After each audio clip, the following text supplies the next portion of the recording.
Méditation du 30 août. Voulez-vous voir des jours heureux? Avec un mensonge, on va loin, mais sans espoir de retour. Proverbe juif. Aux États-Unis, on raconte aux enfants une histoire sur George Washington, le premier président du pays, pour leur apprendre à ne pas mentir. Il s'avère que lorsqu'il avait 6 ans, Washington a reçu une hache et a eu l'idée d'abattre un cerisier lorsque personne ne regardait. Peu après, son père a découvert les dégâts et a été horrifié. « C'est toi qui as abattu le cerisier ?» a-t-il demandé. « Je ne peux pas mentir », a répondu George. « Oui, c'est moi. Dire la vérité vaut plus que n'importe quel arbre », a commenté le père. « Je te pardonne. » Citation du livre. Cuando mentimos, las mentiras y lo que dicen de nosotros. Lorsque nous mentons, les mensonges et ce qu'ils disent de nous. Aux pages 83 à 84, livre écrit par Robert Feldman. Ce qui est curieux, c'est que cette histoire n'est pas vraie. C'est un mensonge inventé par le premier biographe de Washington,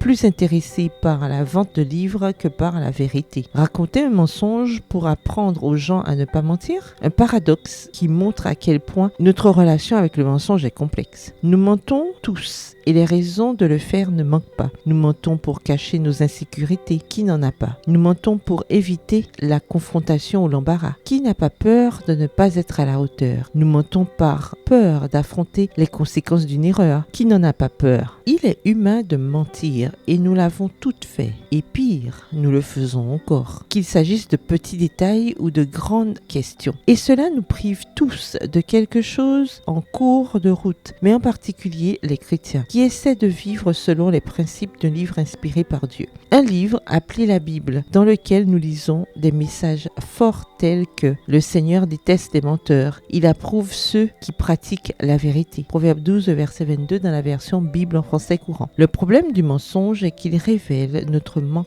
de confiance en Dieu et notre manque de respect pour nos semblables. C'est pourquoi, après un mensonge, nous nous sentons mal et nous devons entreprendre un voyage de retour à notre ancienne intégrité. Un parcours franchement difficile et étroitement lié à la tristesse. Comme Dieu veut nous préserver de toute tristesse, il nous avertit de l'importance de ne pas mentir et nous offre le pouvoir d'y parvenir par une vie de foi et d'humble dépendance envers lui. Le Seigneur déteste les lèvres menteuses. Je ne peux pas le dire plus clairement. Le verset du jour se trouve dans 1 Pierre 3, le verset 10. Si en effet quelqu'un veut aimer la vie et voir des beaux jours, qu'il préserve sa langue du mal et ses lèvres des paroles trompeuses. Bonne journée, que l'Éternel vous bénisse.